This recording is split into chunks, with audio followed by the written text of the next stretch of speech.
Parenting is probably one of the hardest jobs on earth. There are so many dangers a newborn has to face that it's a small miracle that any one of us living creatures even survives. Some babies have to make it on their own from day one and rely purely on instinct to survive. Others remain in the care of their parents for some time, protected from a world that seems to be out to get them. Let's see how some species manage to cope with this task. Hello, and welcome to 7 Facts. Red kangaroos are the largest of all kangaroo species and the largest marsupials on the planet. But that's not how they start out. After just 33 days of gestation, a baby kangaroo, called a joey, is born. Small as a peanut, the joey is not yet fully developed and is completely and utterly vulnerable. It's blind, hairless, with barely functioning hind legs, so it uses its forelegs to climb its way through mom's thick fur into the pouch. There, it fastens onto one of the nipples and starts feeding. The joey stays there for 190 days until it's strong enough to stick its head out and begin discovering the world. On day 235, it leaves the pouch for the last time, but will continue to remain near its mother until it's about 1 year old. Crocodiles are not the gentlest of creatures. And they're really not. An unarmed human is no match for a croc. But as a mother, that's a different story. A Nile crocodile's incubation period is 90 days. When the time comes, the hatchlings start to make a high-pitched noise, signaling their mother to open the nest. She digs them out, and if there are unhatched eggs, she picks them up in her mouth and rolls them on the tongue to help crack the shell. Once all the eggs hatch, she picks up the hatchlings in her mouth in the gullar fold, which is basically a throat pouch, and carries them to a nearby shallow water. The babies are about 30 centimeters long, weighing 70 grams, so they are extremely vulnerable to predators. Surprisingly, there is a formidable gauntlet of predators young crocodiles have to face in sub-Saharan Africa. So mom sticks around for about 2 years, protecting the younglings until they learn to hunt and become large enough. Emperor penguins are among the cutest and most lovable creatures out there, but they carry out most of their lives on the cold and inhospitable Antarctic continent.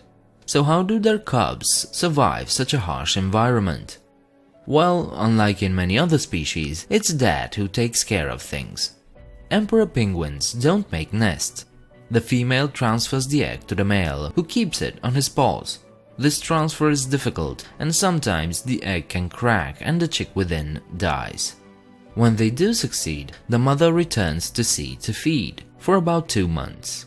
The male then spends the dark, stormy winter incubating the egg in his brood pouch, balancing it on the top of his feet for around 65 to 75 consecutive days.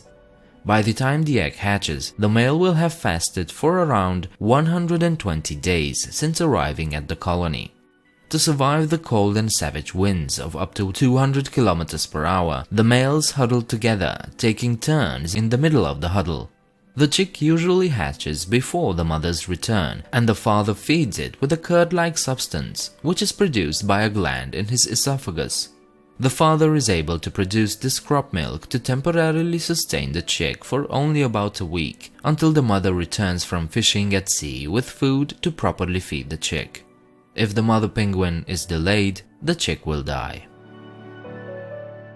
Before we continue, I'd like to ask you something. This channel has no sponsors, so if you enjoy the content I make, please consider supporting these videos by becoming a patron. You can check out my Patreon page by clicking here or find the link in the description. Okay, now we can move on to the next fact. One of the weirdest parenting method out there belonged to an Australian frog species, the gastric brooding frog. I say belonged because unfortunately this species became extinct in the 1980s. What made these frogs unique among all frog species is their form of parental care.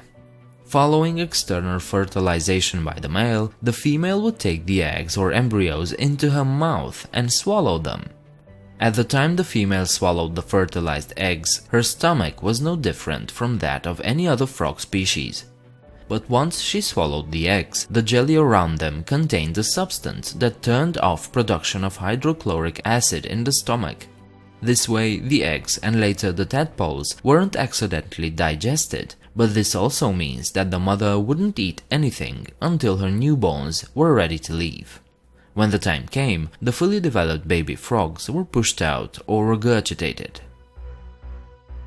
Tiger sharks are the literal manifestation of eat or be eaten, and it all begins before their births. Tiger shark eggs hatch inside their mothers and will remain there for up to 16 months. In this time, the hatchlings will start eating each other. Two dominant hatchlings will eventually emerge and will continue to be fed with unfertilized eggs. This may sound harsh and brutal, but it is a legitimate way to ensure that only the strongest survive. When they are ready, they are born like mammals and will immediately swim to shallow waters. Why? To avoid being eaten by larger predators, usually other sharks. Yikes! Who doesn't love giraffes? They're lovely big masterpieces of evolution. But how the hell do such large creatures get born? Well, it's not easy, I'll tell you that. A baby giraffe's first contact with the world is a large drop from 2 meters, head first. A giraffe's gestation period is huge, around 450 days, so the calf has enough time to develop. But the mother gives birth standing up, so she can detect hungry predators in time.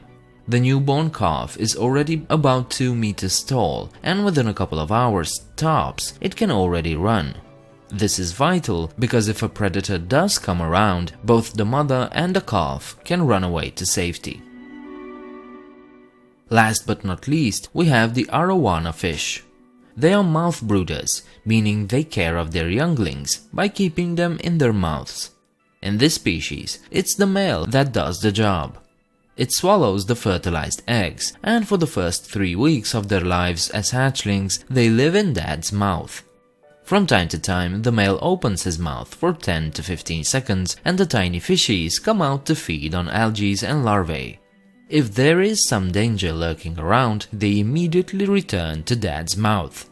Weird, but effective. I hope this video was interesting enough to have inspired you to look into it further on your own. If you liked it, leave a like and subscribe. You can leave your comments downstairs, and you can also check out my Patreon page if you want to support me. The link is in the description. I hope to see you next time. Bye.